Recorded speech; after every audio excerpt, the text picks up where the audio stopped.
कि जम्मू कश्मीर हमेशा से भारत का हिस्सा है और रहेगा, इसमें कभी कोई संशय नहीं रहा। मगर कई साल हो गए, 2014 तक जम्मू कश्मीर पर हमेशा अलगाववाद की परछाई रही, आतंकवाद की परछाई रही। अलग अलग स्टेट और non state actor Jammu Kashmir को अस्थिर करते रहे और सभी सरकारों ने एक प्रकार से अपीसमेंट की पॉलिसी से जम्मू कश्मीर को डील किया। 2014 से लेकर 2024 का ये कालखंड, जब भी जम्मू कश्मीर और भारत का इतिहास लिखा जाएगा, जम्मू कश्मीर के लिए स्वर्णिम अक्षरों से अंकित किया जाएगा, ऐसा मेरा बहुत स्पष्ट मानना है। ये 10 साल जम्मू कश्मीर के लिए शांति और विकास के 10 साल रहे हैं, सुशासन के 10 साल रहे हैं। ये 10 साल में मैक्सिमम टेररिज्म की जगह मैक्सिमम टूरिज्म पर शिफ्ट हुआ है। ये 10 साल सुख और समृद्धि का रास्ता प्रशस्त करने वाले रहे हैं और ये 10 साल जम्मू कश्मीर के मूल बासिंदों की संस्कृति को ताकत देने वाले ये 10 साल रहे हैं। एक जमाने में धारा 370 की परछाई में यहां पर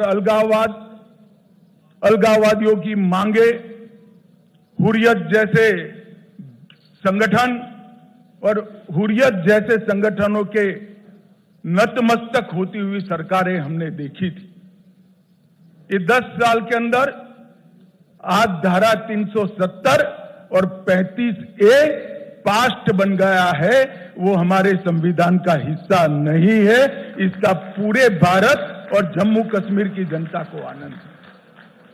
यहां जो शांति, विकास और सामाजिक न्याय जमीन पर उतरने का काम हुआ है, इसका मूल कारण नरेंद्र मोदी जी का एक ऐतिहासिक फैसला 5 अगस्त 2019 को धारा 370 को समाप्त करने का।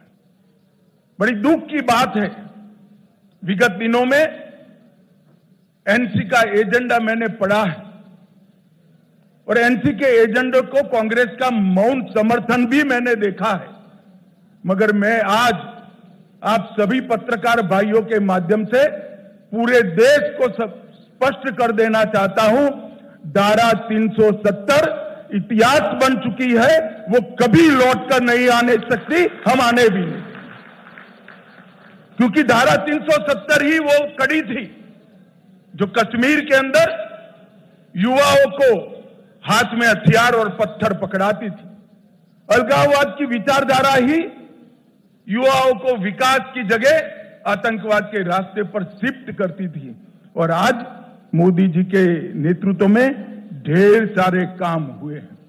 मित्रों, मैं चुनाव घोषणा पत्र पर आने से पहले कुछ चीजें जरूर कहना चाहता हूं। जम्मू कश्मीर में सबसे बड़ी जरूरियात थी शिक्षा की। लगभग 10 साल में 59 कॉलेजों को मान्यता मिली है।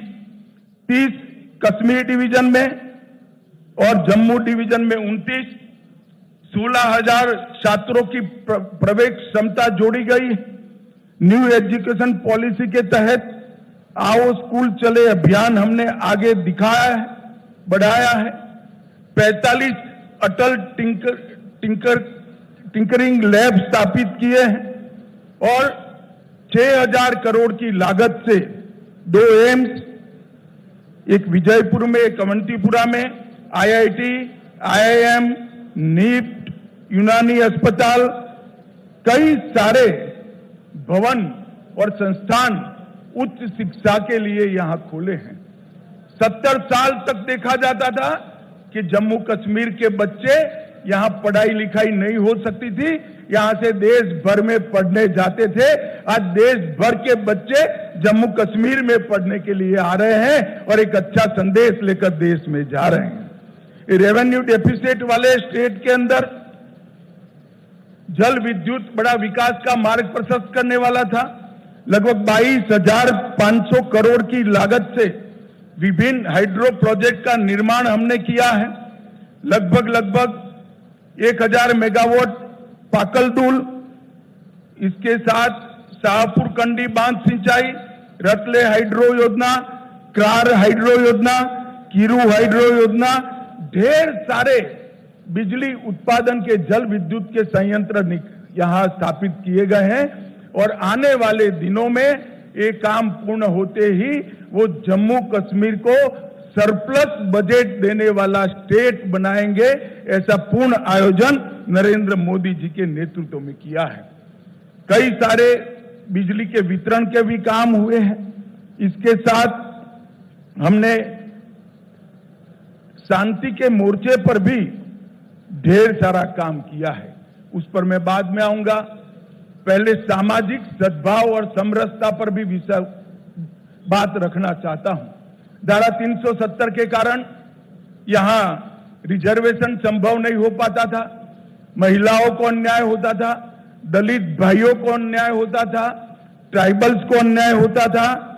भारतीय जनता पार्टी की नरेंद्र मोदी सरकार ने यहां आरक्षण को जमीन पर उतारने का काम किया है।